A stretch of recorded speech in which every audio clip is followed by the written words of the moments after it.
1 अगस्त को माननीय supreme court द्वारा अनुसूचित जाति का जो संवैधानिक आरक्षण है उसके संदर्भ में एक निर्णय आया है और उस निर्णय में अनुसूचित जाति का जो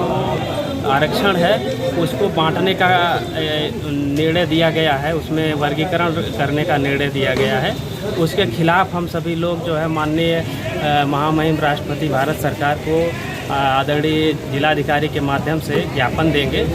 क्योंकि ये जो जजमेंट है ये असंवैधानिक है, संविधान की मूल भावना के खिलाफ है। इसलिए सभी जो है अनुसूचित जाति के प्रबुद्ध वर्ग, अनुसूचित जाति के ये जो वर्ग है उसके पक्ष में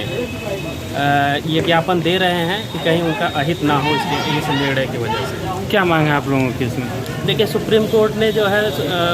जो अनुसूचित जाति है उसमें जितनी जातियां हैं उसमें उपवर्गीकरण कर दिया है और वर्गीकरण का मतलब जो है सभी जातियां जो अनुसूचित जाति में सम्मिलित हैं उनको बांट दिया गया है और बांटने से अनुसूचित जाति जो एक भाईचारे के संबंध में जुड़ रही थी और जातियों का जो बंधन है वो ख़त्म हो रहा था, बांटने की वजह से जातियों की जड़ जो है और मजबूत होगी। तो भारत के प्रगतिशीलता में, उसके विकास में ये जो उपवर्गीकरण है जातियों का ये बहुत गलत साबित होगा, इसलिए हम उसके विरोध में हैं। जो है अनुसूचित जाति के आरक्षण में क्रीमी लेयर की बात की गई है जो पूरी तरीके से असंवैधानिक है, क्योंकि अनुसूचित जाति का जो आरक्षण है अनुच्छेद 16(4) और अनुच्छेद 15 में उसमें जो व्यवस्था है वो उसका अनुसूचित जाति के आरक्षण की जो व्यवस्था उसका आधार है सामाजिक पिछड़ापन और शैक्षणिक पिछड़ापन, आर्थिक पिछड़ापन नहीं है। तो जब आर्थिक पिछड़ापन अनुसूचित जाति के स्पेशल आरक्षण की मैं बात कर रहा हूँ उसमें आर्थिक आधार नहीं है तो फिर क्रीमी लेयर की बात असंवैधानिक हो गई। दूसरी बात यह है कि आरक्षण कोई गरीबी उन्मूलन का मामला नहीं है, ये अनुसूचित जाति की संपूर्ण जनसंख्या के प्रतिनिधित्व का मामला है और प्रतिनिधित्व अगर बांट दिया जाएगा तो निश्चित तौर से प्रतिनिधित्व आने वाले समय में शून्य हो जाएगा। और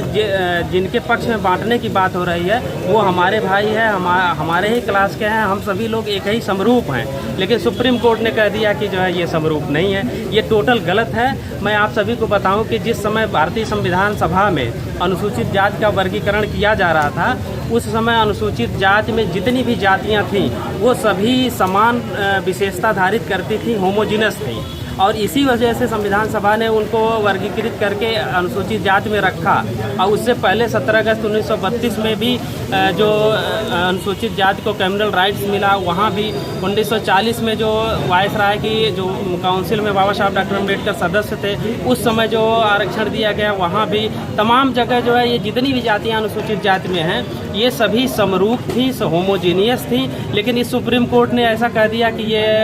होमोजीनियस नहीं है, ये अलग अलग अस्तित्व रखती हैं, इसलिए इनको बांट देना चाहिए। यदि मांगे नहीं पूरी होंगी तो क्या करेंगे? देखिए, मांगे पूरी नहीं होगी तो हमारा काम संवैधानिक रूप से मांग को मनवाना है। हम लोग संवैधानिक रूप से आंदोलन करते हैं, संविधान को मानने वाले यहाँ सभी लोग इकट्ठा हुए हैं,